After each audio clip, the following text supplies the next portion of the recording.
Long Walk to Water, Chapter 5, Southern Sudan, 2008. There was a big lake 3 days' walk from Naya's village. Every year when the rain stopped and the pond in the village dried up, Naya's family moved from their home to a camp near the big lake. Naya's family did not live by the lake all year round because of the fighting. Her tribe, the Newer, often fight with the rival Dinka tribe over the land surrounding the lake. Men and boys were hurt and even killed when the two groups clashed. So Naya and the rest of her village lived at the lake only during the 5 months of a dry season, when both tribes were so busy struggling for survival that the fighting occurred far less often. Like the pond back home, the lake was dried up, but because it was much bigger than the pond, the clay of the lake bed still held water. Naya's job at the lake camp was the same at home, to fetch water. With her hand, she would dig a hole in the damp clay of the lake bed. She kept digging, scooping out handfuls of clay until the hole was as deep as her arm was long. The clay would get wetter as she dug, until at last the water began to seep into the bottom of the hole. The water that filled the hole was filthy, more mud than liquid. It seeped in so slowly that it would take a long time to collect even a few gourds full.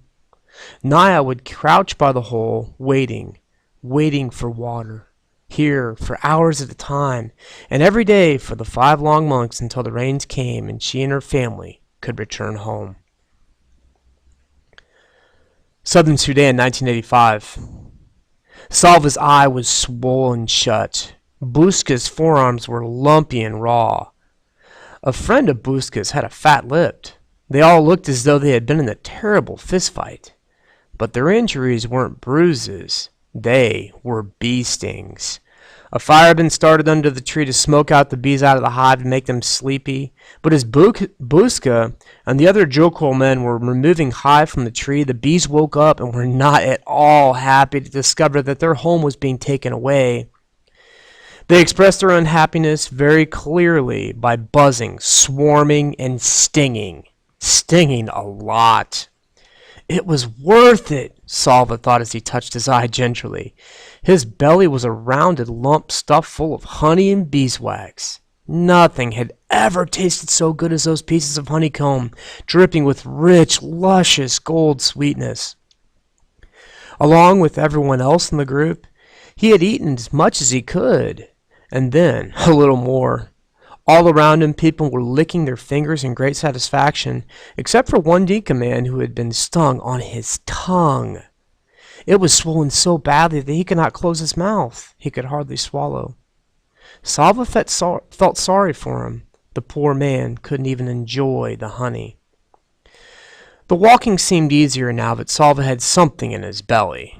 He had managed to save one last piece of honeycomb and wrapped it carefully into a leaf.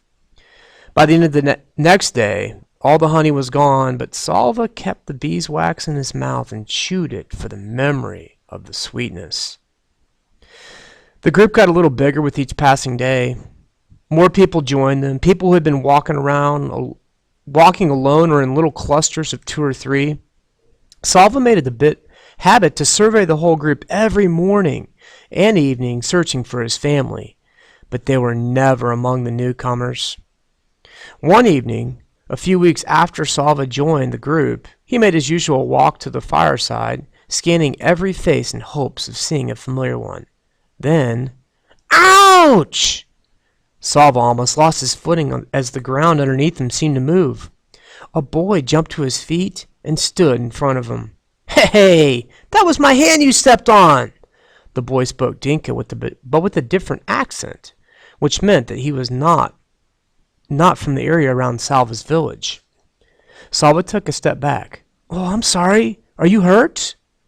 The boy opened his hand a few times and then shrugged. It's all right, but you really should watch where you're going. Sorry, Salva repeated. After a moment's silence, he turned away and began searching the crowd again. The boy was still looking at him. Your family? He asked. Salva shook his head. Me too, the boy said. He sighed, and Salva heard that sigh all the way into his heart. Their eyes met. "I'm Salva." "I'm Mariel." It was good to make a friend. Mariel was the same age as Salva. They were almost the same height. When they walked side by side, their strides were exactly the same length. And then the next morning, they began walking together. "Do you know where we're going?" Salva asked. Mariel tilted his head up and put his hand on his brow to shade his eyes from the rising sun. "East," he said wisely. "We're walking into the morning sun." Salva rolled his eyes. "I know we're going east," he said. "Anyone could tell that, but where to the east?" Mariel thought for a moment. "Ethiopia?" he said. "East of Sudan is Ethiopia." Salva stopped walking. "Ethiopia? That's another country. We can't walk all the way there."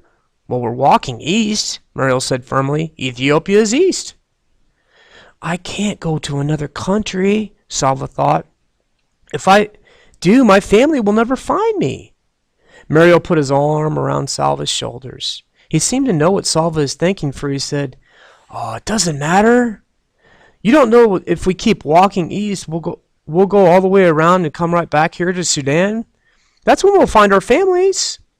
Salva had to laugh. They were both laughing as they started walking again, arm in arm, their strides matching perfectly. More than a month passed, and Salva run from his school into the bush. The group was now walking in the land of the Atut people. In the Dinka language, the Atut were called the people of the lion. Their religion was inhabited by large herds of antelope, wildebeest, gunus, and the lions that preyed on them. Dinka told stories about the Atut. When an Atut person died, he came back to earth as a lion with great hunger for human flesh he once had. The lions of the Atut region were said to be fiercest in the world. Nights became uneasy. Salva often awoke to the sound of roars in the distance, and sometimes the death squeal of an animal under a lion's claws. One morning, he woke bleary-eyed after poor sleep. He rubbed his eyes, rose, and stumbled after Mariel as they began walking yet again. "Salva?" It was not Mariel who had spoken. The voice had come from behind them. Salva turned.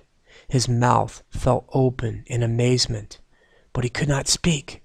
"Salva!"